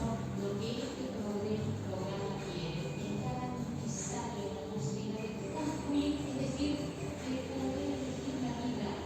Argentina es el primer país en Latinoamérica en tener una ley de acompañamiento estatal. El texto de la ley, el contenido de la ley fue consensuado con los chicos y fue realmente trabajado a partir de una conciencia de que es importante que ellos participen en la política dominicana. Yo creo que todos tenemos derecho a elegir lo que queremos ser.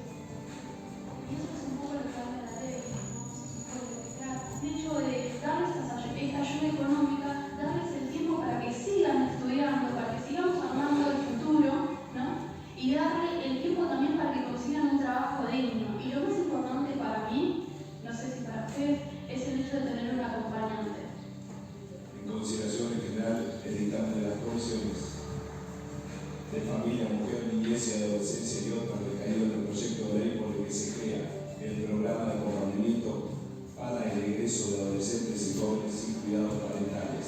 Orden del día 1288.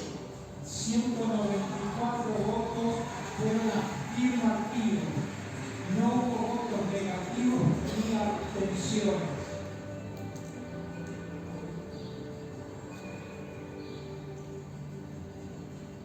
Es saber que va a cambiar una vida con jóvenes.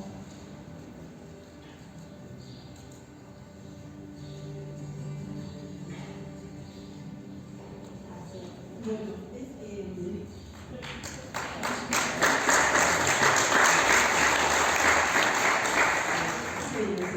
¿no? Cumple su función, cortito y va al grano.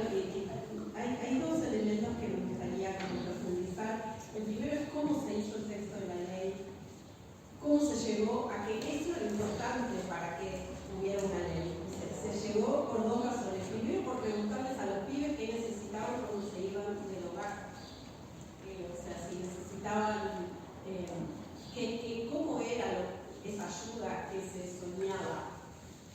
Y así, en Argentina se fue construyendo un colectivo de adolescentes y jóvenes con experiencia de cuidado, que son todos esos que vieron y muchos más ahora a nivel nacional, que realmente ocuparon el lugar de expertos, ¿no? Porque lo son. Entonces, cuando los profesionales tomamos la voz de los pibes y las pibas, lo traducimos en política, me parece que tenemos el círculo más virtuoso que podemos tener para construir soluciones, respuestas a mediano o a largo plazo, ¿no? Porque una ley tiene una sostenibilidad en el tiempo, una ley tiene un presupuesto, una ley no deja de existir porque un gobierno cambie. Y en esos 2 años realmente puedo asegurarles que todas las mesas de trabajo que armamos, convocamos organizaciones de la sociedad civil, expertos académicos, jóvenes, a la prensa, expertos en presupuesto, todo reuniéndonos pensando, pero ¿qué nos van a preguntar los diputados? ¿Qué nos van a preguntar los senadores? Tenemos que estar preparados, tenemos que ir con otra apuesta, tenemos que ir con un modelo. Siempre lo que tenía más impacto en el momento en el que un legislador escuchaba un pibe o una piba decir con mucha claridad cómo era su vida o cómo había sido su vida, porque eso tenía que cambiar, ¿no? Eso era tremendamente impactante y fuerte, y sobre todo era muy genuino, ¿no? O sea, hace mucho tiempo había temor de que los pibes se los usara para hablar, se los expusiera, pero miren, todos los niños, niñas y adolescentes que yo he conocido en mi vida y creo que en el mundo quieren resolver sus problemas y tienen ideas y cosas sobre cómo hacerlo. Cuando uno otorga ese lugar, que es el derecho a ser oído, no hay nada más auténtico, ¿no? Y yo creo que eso tiene un enorme impacto y tiene además una hermosa experiencia, ¿no? Porque una vez que esos pibes estuvieron en el recinto y se votó una ley que habían propuesto, quisieron seguir por más, siguieron por la reglamentación y ahora siguieron por el monitoreo y son los que hicieron una consulta que llaman consulta joven a estos 270 usuarios del programa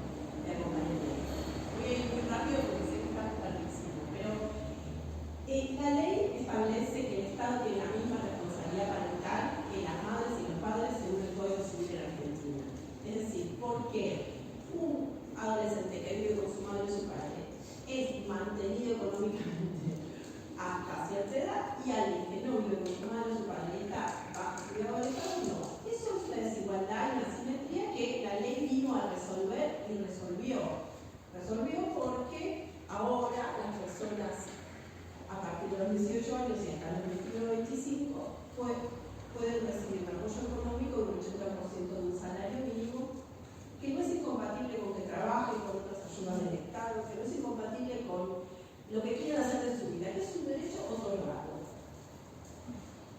Y que además cuenta con un acompañamiento técnico de un referente objetivo con el que tiene que trabajar determinadas dimensiones a partir del plan que llamamos DES. Este programa, bueno, ahí lo ven, tiene, no voy a profundizar mucho más, pero a marzo de 2022, un total de 2.165, tenía un total de 2.165 jóvenes incluidos y 3.100 al día de hoy. 3.100 porque tiene dos etapas. Una etapa de 13 a 18 que llamamos etapa 1, que comprende toda la preparación para el egreso, y luego una etapa 2, que es la etapa de la educación económica que imagino que hacen los compañeros acá de abajo. 24 provincias, ustedes saben que Argentina es un país federal, que adhirieron a esta ley, entonces cada provincia tiene su propio programa con el presupuesto de la nación, y eso hace que haya una nómina de referentes de personas que se inscriben para hacer llevar adelante el rol de referente y tienen que formarse, aprobar una capacitación, ingresar en una nómina y tienen un trabajo rentado, o sea, no es un trabajo voluntario. La provincia tiene el compromiso de rentar a esas personas que ejecutan el rol de referente. Bien.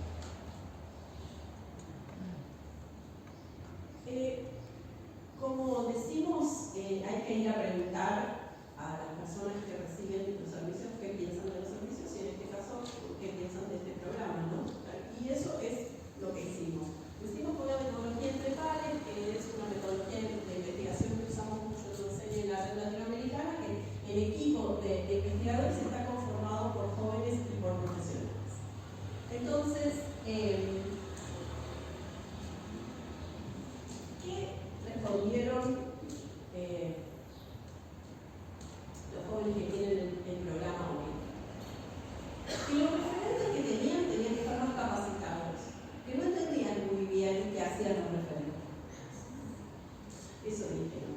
Que a veces estaban, a veces unos los llamaban para ver qué hacían, a veces otros les pedían el ticket para ver que habían gastado la plata, a veces otros hacían cosas que estaban piola, no sabían muy bien qué hacían los referentes.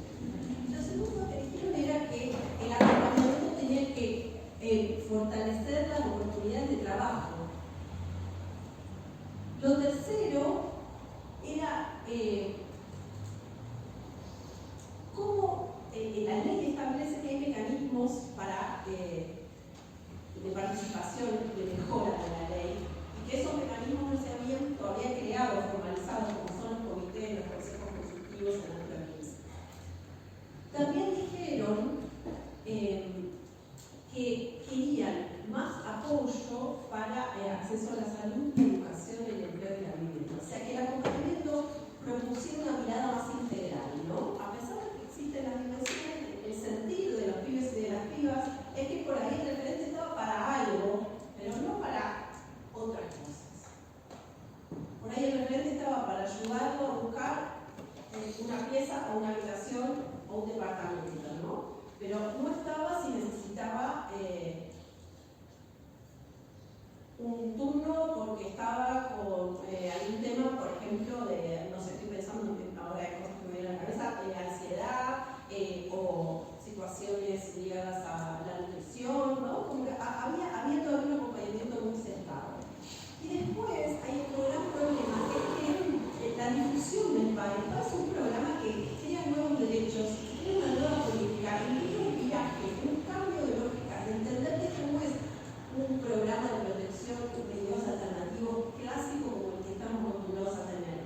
Y muchas veces los centros de acogimiento residencial en Argentina no lo aplican, es decir, no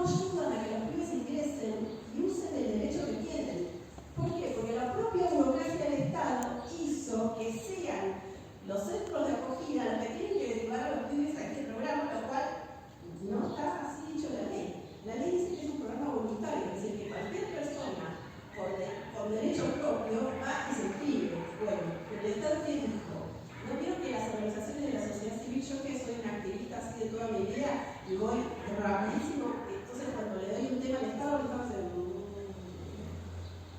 lo lentece, lo pone, ¿no? Y baja muchísimo el tiempo. Bueno, el Estado hizo un poco esto con este programa. Dijo, no, esto es muy difícil, que los pibes se anoten ellos solos, que lo derive el equipo técnico del lugar donde va a empezar. El equipo técnico de la otra punta de la Argentina no sabe que existe este programa, porque no sabe que pierde el derecho. Bueno, todo eso es una discusión que hoy están teniendo los chicos y las chicas del colectivo que se llama Bien Eso, para garantizar que la letra de la ley sea cumplida, que va por sobre, la letra de la ley va por sobre todas las cosas. Si la ley dice eso, ese es un salvavidas del que me puedo agarrar para luchar. Y después le preguntamos, ¿para qué usaban el dinero? Me dijeron dos cosas. Primero, para la vivienda, y después para apoyar también económicamente a las personas con las que ellos vivían. Bueno, una persona va a vivir solo. La transición a la vida independiente no es que me voy a vivir solo y estoy solo o sola. No es eso, ¿no? Entonces, en esa ayuda económica también está la posibilidad de formar parte, de volver a formar parte de un grupo de pares, de hermanos, de hermanas, de pareja, de lo que sea, a donde yo tenía un aporte económico también que hacer, ¿no? Y eso simbólicamente significa mucho que la materialidad de la carga básica. Bueno, de esto ya hablamos. Voy a dejar acá, porque imagino que están dispuestos si quieren hacer una ronda de conversación y prefiero seguir aportando a medida que vayamos charlando. Gracias.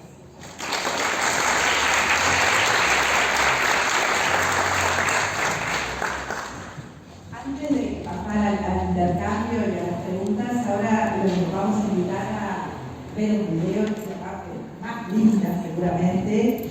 Y bueno, y es también un poco esto que planteaba Sandra, es dar la palabra a los jóvenes, a algunos de los jóvenes, de las y los jóvenes del programa. Así que ahora los invitamos a ver el video.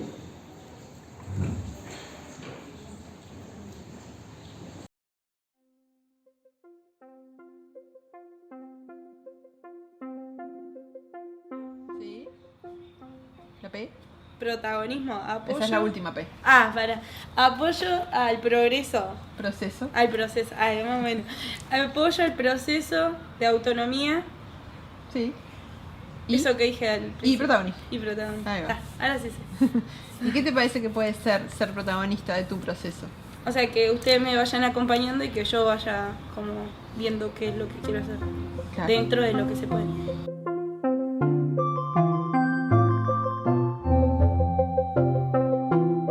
¿Cómo? Que es para mí. Sí. No sé, yo Esto es un proyecto de Sí. egreso, ¿no? ¿Qué es para vos? ¿Qué es lo que se hace acá? ¿Qué es? acompañan lindo. No sé, es como raro. Porque yo antes nadie me acompañaba. Corte mi madre, por ejemplo, cuando podía. Y acá no, es todo el tiempo. Corte, están pendientes a todo. O que si me falta el carnet de salud o si te falta la cédula y todo eso. ¿No? Es como otra atención. Muy bien. Más. Como para no estar tan solo. Creo yo, no sé. Yo no me siento tan sola ahora. Para mí es como un acompañamiento, ¿no? Que te ayuda como a independizarte, te acompaña. Así como en muchos ámbitos de la vida o en algunos en particular. No, en varios. Yo qué sé, a mí me acompañaron un montón. No sé si... Cosas de salud, por ejemplo. Sí, en salud, en educación, económicamente, te acompañan. Es una ayuda a independizarse, una ayuda a lo que viene, ¿no? A hacer una autonomía, a que uno se crezca como persona y crezca en el mundo laboral, que muchas veces es complicado.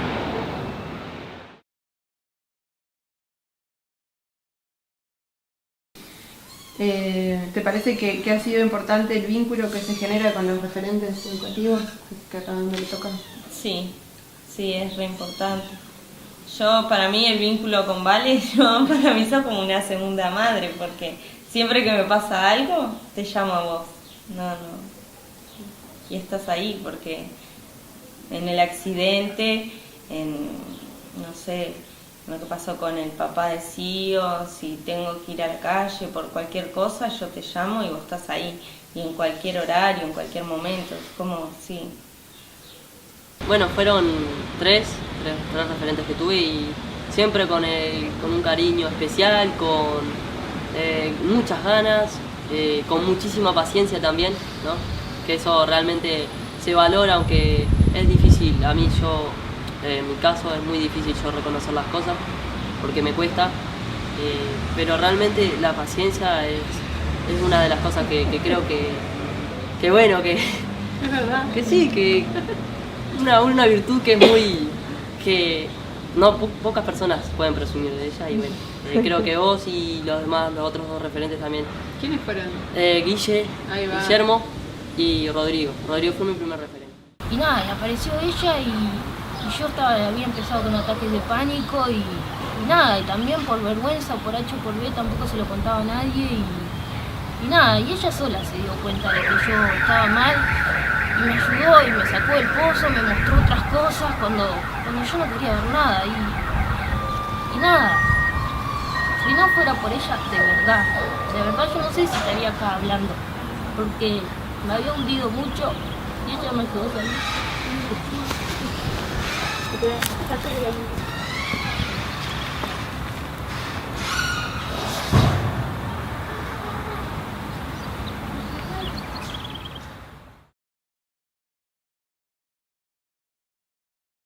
Cuando salís de un hogar a veces también es como, ¿qué hago? No tengo familia, no tengo allegados, nada, está de menos. Entonces, también un proyecto de autonomía como que te da la oportunidad de poder... ¿Qué te pasa? De poder hacer tu vida diferente, mostrándote caminos, ayudándote, no sé. ¿Querés hacer boxeo? Vamos a hacerlo. ¿Querés hacer esto? Como que te alientan a que encamines tu vida y no te pierdas, porque yo creo que sí, que si vos salís de un hogar y no tenés el apoyo, no tenés alguien que nada, que se importe de tu existencia, nada, te perdés, y está de menos y a veces los proyectos te salvan, de verdad. Yo creo que el programa es de vital importancia para los jóvenes del Uruguay que hoy pasan situaciones difíciles, complicadas, y que al final tienen alguna mano que te dice, che, mirá, estoy acá, no estás solo, eso está, o sola, ¿no? Es muy importante, es de vital importancia es un derecho, yo creo, el tener ese programa. Si cumplís 18 años y no tenés dónde vivir, porque ese era tu único lugar donde podías vivir y no te llevas bien con tus padres o con tu tutor, porque por algo están ahí, sí. Se supone que no, que está bueno que el proyecto siga, porque ayudan a un montón de gurises, pila. Si no, se van y que quedan en la calle, y no estaría bueno.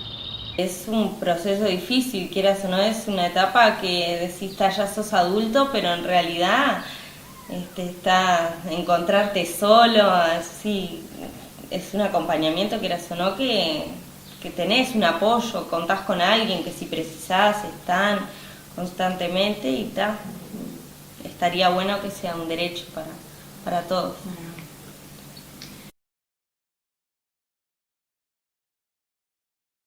Yo creo que me ha ayudado un montón, en todos los aspectos, en crecer como persona, en los estudios, la residencia, en el convivir, en la cocina, que muchas veces uno saliendo de INAU no sabe cocinarse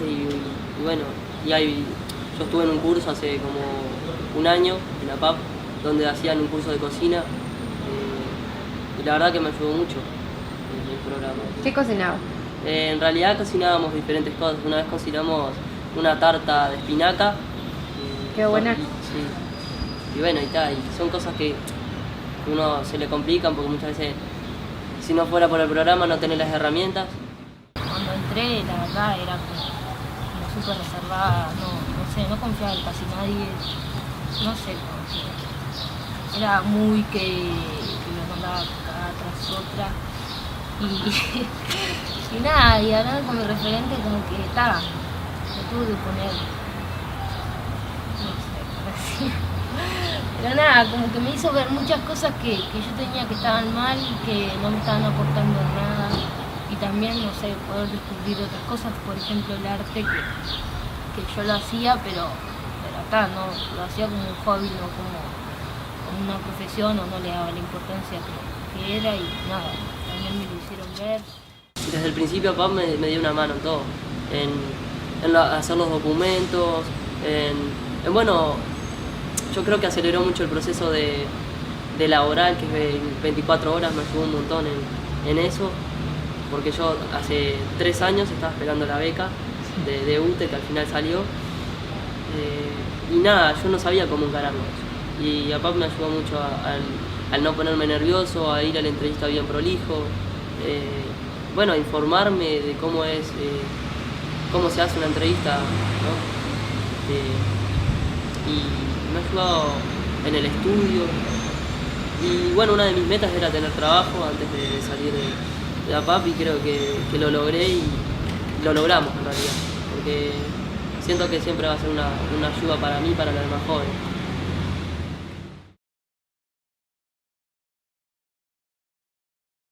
Para empezar, 3 años está bien, aunque uno siempre quiere más, pero nada, yo tuve 3 años y tal, pasé por distintas etapas y me reayudó. Estuvo más. Apenas salís, tipo, de los 18 hasta más o menos los 21, por ahí sería un ideal, porque uno no está preparado para salir a encarar el mundo, no está preparado como para salir a encarar el mundo adulto. Porque yo me acuerdo cuando estuve en el hogar que me dijeron, ya cumpliste 18, ya sos adulto, y tipo, yo le dije, tipo, quedé asombrado y le dije, yo creo que por más de que tenga 18 años, no sigo siendo un adulto, sigo siendo un adolescente que trata de salir adelante y que necesita una mano. Porque todos los jóvenes que que egresan de INAU necesitan una mano, están necesitando esa ayuda que presta APAP, que es muy importante.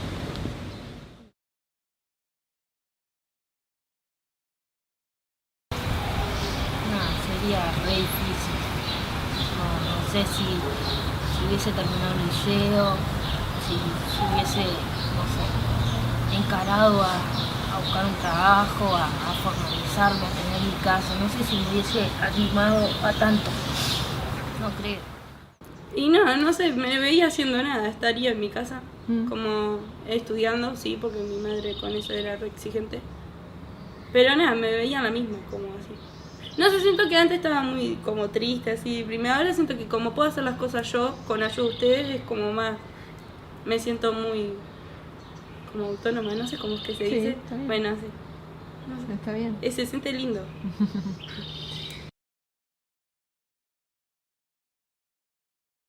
Actualmente ahora estoy viviendo acá en una casa, estoy estudiando, estoy haciendo 2 cursos, estoy haciendo uno de barbería, que ya lo estoy por terminar, y estoy con una materia de química de auxiliar de farmacia, que me queda esa materia y ya puedo empezar a trabajar en laboral, que salió una beca para trabajar en División Salud,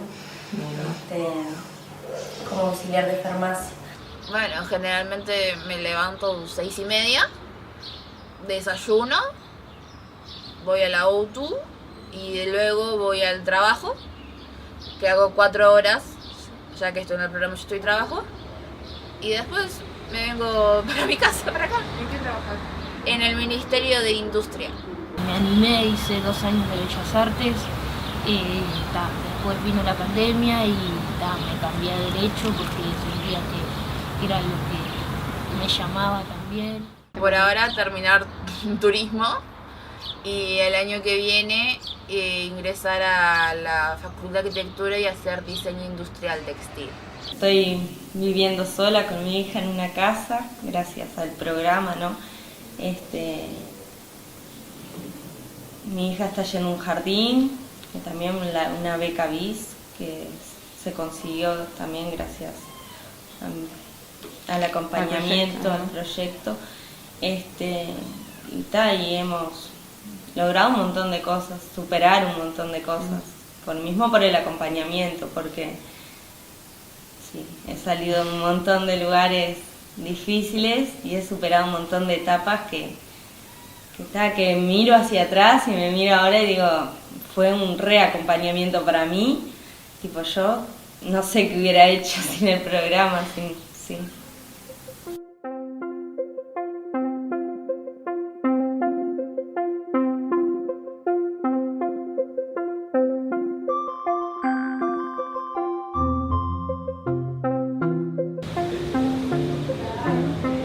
¿Querés decir algo más? Sí, creo que lo último que voy a decir es que bueno, que espero que el programa siga existiendo por muchísimos años más, que está ayudando mucho a los jóvenes. Y quiero agradecerle a todos, a mis referentes, a todo el equipo de APAP por estar todos los días pendientes, incluso sábado y domingo, en las noches que uno a veces se siente mal y puede llamar, hay un número de emergencia. Y bueno, agradecer más que nada por todo el apoyo, el cariño y la dedicación y la paciencia que todas las personas meten en la PAP, que todas las personas te dan en la PAP.